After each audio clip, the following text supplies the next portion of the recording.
하나님께서 다 알고 계십니다. 하나님께서 다 인도하고 계십니다. 이처럼 신자가 하나님의 주권을 믿을 때 박해 어려움을 극복할 수 있습니다. 겉으로 볼 때는 박해자들이 신자들을 좌지우지하는 것처럼 보입니다. 물론 그들이 신자들을 죽일 수도 있고 그들을 박해할 수도 있습니다. 그러나 신자들의 영혼은 능히 죽이지 못합니다. 그들이 생명을 주관하는 것처럼 보이지만 그렇지 않습니다. 진정한 주관자는 하나님이십니다. 하나님이 우리의 몸과 영혼을 영원토록 지옥에 멸할 수 있는 유일한 분입니다. 하나님 우리 마음과 영혼을 주관하시고 영생을 주십니다. 하나님께서는 3,000원의 참새 2마리의 운명에 대해서도 관심을 가지시고 계십니다. 하나님이 허락하지 않으면 그중 한 마리도 1,500원짜리도 땅에 떨어지지 않습니다. 이처럼 미물도 하나님께서 관심을 두고 계시는데 이제 하물며 우리 귀한 인생에 대해서는 얼마나 사랑으로 인도하시고 주관하고 계시겠습니까? 하나님은 신자들의 머리털까지 다 세시고 계십니다. 저는 머리털 셀 때 빨리 끝납니다. 그러나 이제 갈래 목자님은 좀 더 많이 걸릴 것입니다. 이처럼 하나님의 주권 안에 모든 일이 다 이루어지고 인도함을 받습니다. 하나님께서는 엄청난 우주를 운행하시기도 하고 아주 사소한 것까지도 주관하고 계십니다. 이러한 하나님의 인도하심과 하나님의 주관하심을 믿을 때 우리는 어떠한 어려운 상황 가운데서도 두려워하지 않고 참고 인내할 수 있습니다. 하나님의 주권을 믿을 때 박해와 시련을 두려워하지 않고 인내하며 순결한 삶을 살 수 있습니다. 둘째, 예수님을 가장 사랑해야 합니다. 제자는 예수님을 믿기 때문에 가족들과 불화를 초래합니다. 사랑하는 가족들로부터 박해를 받는 내용이 34절, 36절을 볼 때 나와 있습니다. 내가 세상에 화평을 주러 온 줄로 생각하지 말라. 화평이 아니요 검을 주러 왔노라.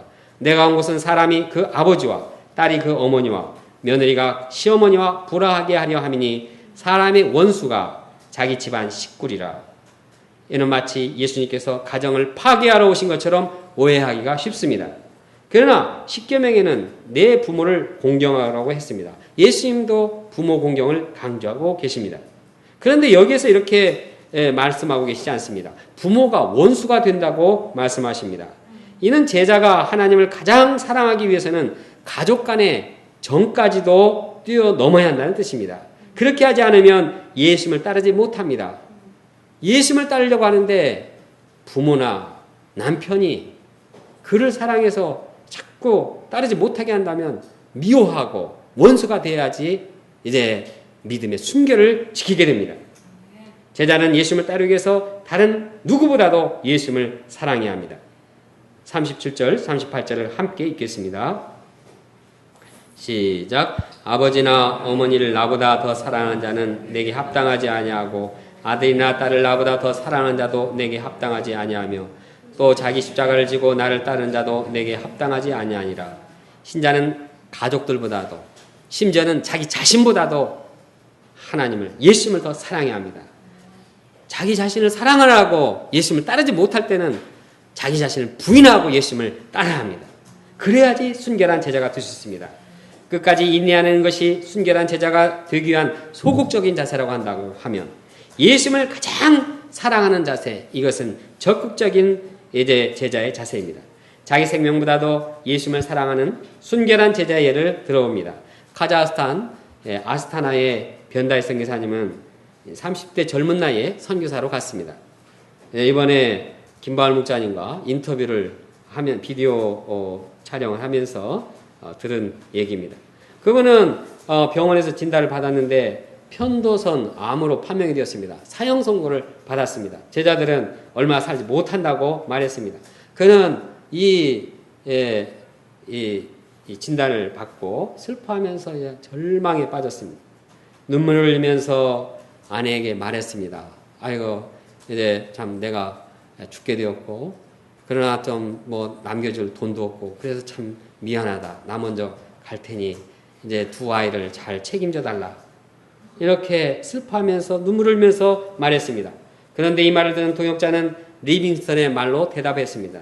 리빙스턴은 말했습니다. 하나님께서 내 봉사를 받으셨다고 하면 내 인생은 나의 사역이 끝나는 날까지 하나님의 놀라우신 인도하에 있게 될 것이다. 이 말을 영접하고 그는 회개했습니다. 그는 하나님께서 자기에 맡기신 사명을 마치기 전에는 결코 데려가지 않는다는 확신을 얻게 되었습니다.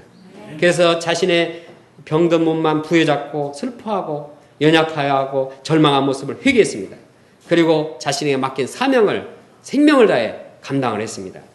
그는 선교사의 십자가를 기꺼이 지고 예수님을 따랐습니다. 그때 예수님께서는 아스타나에 이제 새롭게 40명, 50명의 제자들이 성장하도록 도우셨습니다. 그로 인해서 그의 건강도 아주 매우 좋아졌습니다. 지금도 살아있습니다. 무엇보다도 그는 하나님을 가장 사랑하는 순결한 신앙인이 되었습니다. 제가 처음 예수님을 믿었을 때 부모님과의 갈등이 있었습니다. 전에는 제가 부모님의 말을 1순위로 지켰는데 이제는 2순위로 밀려났다는 것을 부모님이 알고 힘들어했습니다. 예를 들어서 제가 성경 공부를 하고 집에 늦게 돌아가면 아버지는 굉장히 화를 냈습니다. 제사를 드릴 때 제가 절을 하지 않자 아버지가 참지 못했습니다. 저로 인해서 집안에 불화가 있었습니다. 그러나 제가 자기 십자가를 지고 예수님을 따르는 삶을 살았습니다. 그때 불화는 잠시고 하나님께서 온 가족이 하나님을 믿게 도우셨습니다. 돌이켜보니 제가 예수님을 가장 사랑하고 순결한 믿음을 지키도록 예수님께서 인도하셨습니다. 그리고 일시적으로 부모님과 불화하게 했습니다. 제가 계속해서 예수님을 가장 사랑하고 신앙의 순결을 지키기를 기도합니다. 요즘 저희 주변에는 순결함을 지키지 못하게 하는 다른 세력들이 있습니다. 이제 부모의 사랑이 오히려 순결을 지키지 못하게 할 수 있지만 쾌락이나 정욕과 물질에 대한 욕망이 신앙의 순결을 훼손하도록 유혹합니다. TV를 보아도 비도덕적이고 음란한 프로그램이 널려 있습니다. 인터넷에는 음란 사이트가 즐비합니다. 물질주의 시대에 살면서 물질에 대한 염려를 하도록 이제 자꾸 부추깁니다. 이러한 신앙의 순결을 잃도록 유혹하는 세력들을 제가 철저히 제거하고 예수님을 가장 사랑하며 신앙의 순결을 지키는 자 되기를 기도합니다. 결론적으로 우리가 뱀같이 지혜롭고 비둘기같이 순결한 제자가 되기를 기도합니다. 우리에게는 지혜와 순결의 양면성이 요구됩니다. 만약 우리가 순결한데 지혜롭지 못하면 항상 세상에 당합니다. 그래서 어리석은 제자로서의 존재를 벗어날 수가 없습니다. 반면에 우리가 아주 지혜롭긴 지혜로운데 순결함이 없으면 아주 교활하고 간사한 사람이 됩니다. 그러므로 우리는 지혜와 더불어서 순결을 가진 자로서의 균형과 조화를 이루어야 합니다. 우리가 성령을 의지하는 지혜로운 제자들이요 또한 끝까지 인내하며 예수님을 가장 사랑하는 순결한 제자들 되기를 기도합니다. 다 같이 16절 함께 읽겠습니다.